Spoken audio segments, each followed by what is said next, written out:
വിചാരണ തടവുകാർ സുരക്ഷാ ചെലവ് വഹിക്കണമെന്ന നിർദ്ദേശം കീഴ്വഴക്കമാക്കരുത് എന്ന സുപ്രീം കോടതി നിർദ്ദേശം സ്വാഗതാർഹമാണെന്ന് അബ്ദുൽ നാസർ മദനി. നീതിയുടെയും മനുഷ്യത്വത്തിന്റെയും പക്ഷത്ത് നിന്നവർക്ക് അദ്ദേഹം നന്ദി അറിയിച്ചു. 3:30 നെടുമ്പാശ്ശേരിയിലെത്തിയ അബ്ദുൽ നാസർ മദനി റോഡ് മാർഗം അൻവാർശേരിയിലേക്ക് പോയി. വൈകിട്ട് 3:40 മഅ്ദനി നെടുമ്പാശ്ശേരി വിമാനത്താവളത്തിന് പുറത്തിറങ്ങിയത്. കേരളത്തിന്റെ വിവിധ ഭാഗങ്ങളിലുള്ള PDP പ്രവർത്തകർ അദ്ദേഹത്തിന് വൻ സ്വീകരണം നൽകി.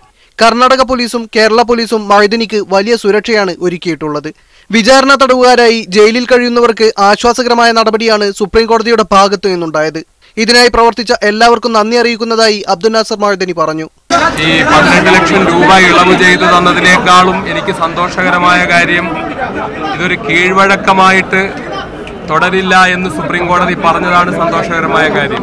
നീതിയുടെയും മനുഷ്യത്വത്തിന്റെയും പക്ഷത്ത് നിന്നുകൊണ്ടുള്ള ഇടപെടലാണ് കേരളത്തിലെ ഗവൺമെന്റും പ്രതിപക്ഷ നേതാക്കളും ഒക്കെ കോൺഗ്രസ് നേതാക്കളും ഒക്കെ ചെയ്തത്. അതുപോലെ കേരളത്തിലെ മുഴുവൻ മീഡിയകളും ഈ വിഷയത്തിൽ നീതിയുടെയും മനുഷ്യത്വത്തിന്റെയും പക്ഷത്താണ് നിന്നത്. അതിലെനിക്ക് വളരെയധികം സന്തോഷമുണ്ട്, നന്ദിയുണ്ട്.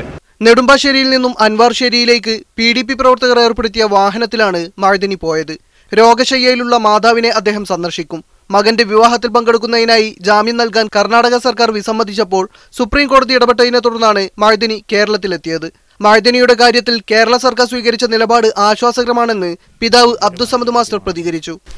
മുഖ്യമന്ത്രി ആ വിഷയത്തിൽ ആത്മാർത്ഥമായ നിലപാട് കാണിച്ചല്ലോ.